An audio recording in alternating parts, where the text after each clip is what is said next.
Ha, dudes, your boy SG aka Dean up in her. I sound dumb. Anyways, we got some BRM gameplay in the background for you, playing Kill Confirmed on Metro. Throughout the course of this video, you'll see me going for headshots for Dark Matter, and if you need tips on getting those done, click the annotation now. I've got a video on that. So, what's the purpose of this video? Every video has a topic or certain thing we talk about, and today I wanted to bring up the evolution of the LMG in Call of Duty. What do I mean by that? Well, let's take you back to a time when LMGs, well, flat out sucked.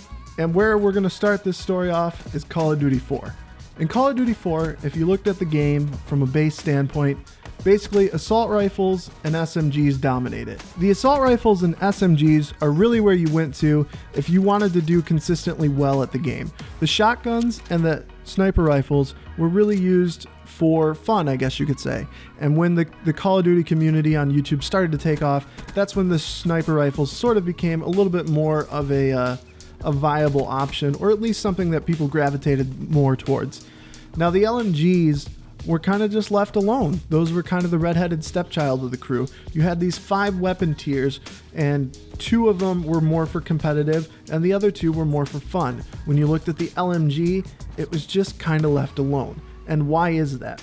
Well, in Call of Duty 4, if we're talking about the LMGs, which of course we are, the RPD really dominated that tier. It was the only real LMG that was used, and I don't exactly know why. I don't remember the stats on it. I know it kind of hit hard. It had really good iron sights that people loved, and that might have been why it was something that people gravitated towards.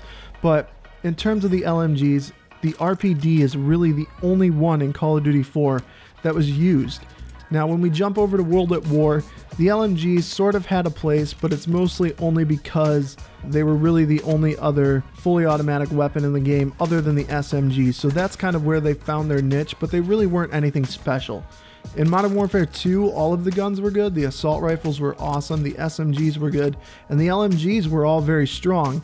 But one thing that has always hindered the LMGs still played a factor in Modern Warfare 2, and that's that they play slow. That's the biggest thing that has always kept people away from the LMGs, is the move speed, and that's sort of why those guns have never really been used, is because of that movement speed. They're slow, and we'll get to that more in a minute, but now we're going to jump over to Black Ops 1, and really they sucked in that game. I mean, the number one thing and the best thing about the LMGs in that game was the stoner.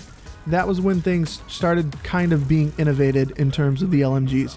The stoner, if you look at it now, it's kind of similar to the dingo in Black Ops 3.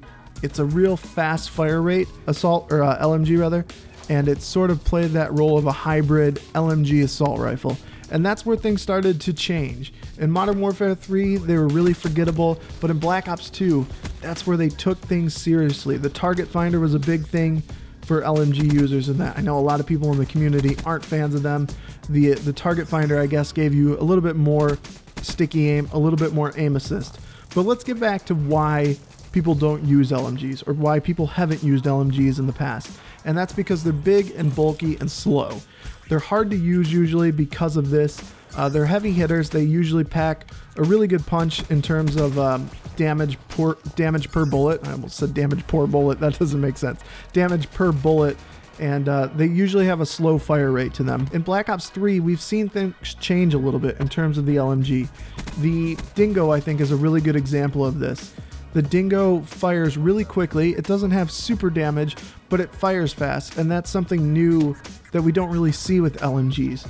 And in addition to that, I remember, I think it was during Ghost, David Vonderhaar took to Twitter to kind of find out why people didn't use the LMGs. And I think the biggest thing, and I don't have the data to back this up, why people weren't using LMGs is because of the speed, like I mentioned previously. And I think that was the number one thing that he took from that dialogue on Twitter. So he took that advice, and if you look at the LMGs now in Black Ops 3, what's the number one thing that's different? It's the speed.